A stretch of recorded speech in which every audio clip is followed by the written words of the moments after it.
Welcome back. I typed in a search this week for AI, or artificial intelligence. I wanted to find out some myths behind it. Here were a few. AI is intelligent. AI can solve any problem. AI will destroy the world.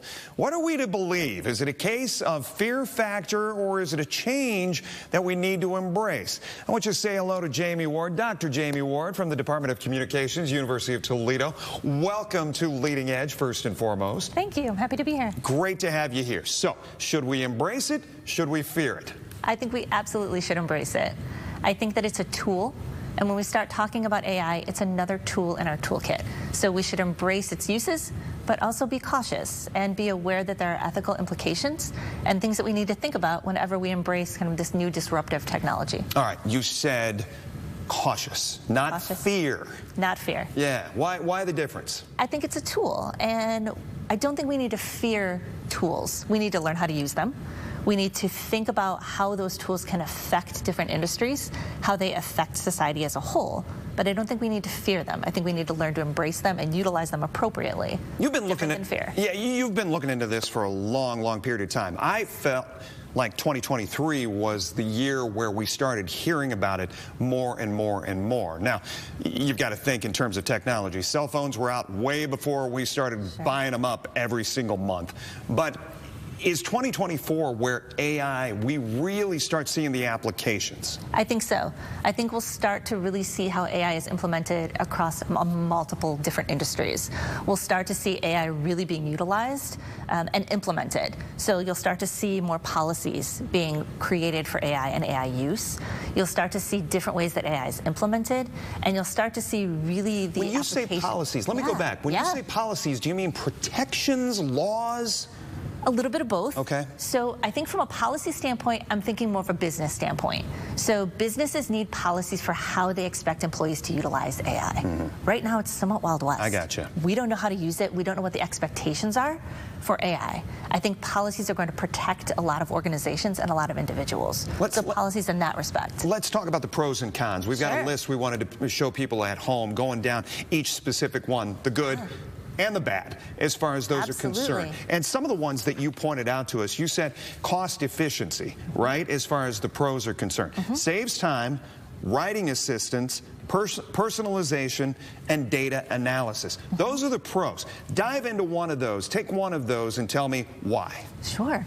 So I think from a cost efficiency or kind of a time saver standpoint, I'll kind of combine those two. I think that AI really automates a lot of those tasks that we do over and over again, and AI can take those and do them much faster. I brought up transcription. Yes. So if you're looking at videos and you need to get transcription of a video, right, or you're taking notes, you're in a meeting and you're taking notes, AI does that much faster, within seconds. Can transcribe the audio of a video, or can transcribe audio from a full meeting, right? Something that would take an individual much longer. Right. They can then use that time to do other tasks. So this is where AI really shines, in those moments. The cons, you said quality, lack of personalization, transparency, data privacy, and data dependency. Which one would you grab there? Data privacy. Okay. Definitely. We have to be cautious of what we put into these AI systems. So if you have personal information or confidential information, you don't want to feed it into an AI generator, because the output is going to provide that information to anyone who asks a similar question about the organization. So once the data goes in, it's no longer private. It's no longer confidential. So it's, again, the output is presented to anyone who's looking for that information. So we really have to be careful about the information that we're feeding into these AI systems. We talked about some of the tools that are out there, and people, you know, you're thinking to yourself, well, where do I find these things? Microsoft has got a generator that's already built. We wanted to take a look at that. What is this thing? So Microsoft Bing does a great job at developing images. So it's somewhat like Midjourney or DALL-E 2, again, image generators, so AI image generators. And you put in different types of prompts, and the prompts then generate images. So if you are looking for animals, you want images generated of dogs, for example, the more descriptive you are, the better the AI is able to create that image in the likeness that you have described.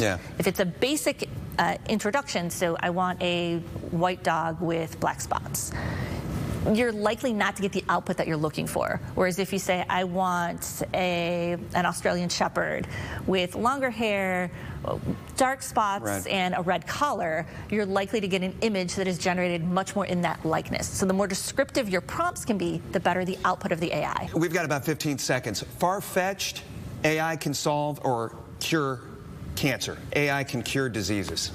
I think AI can do the data research. It can analyze the data to help the curation of the disease.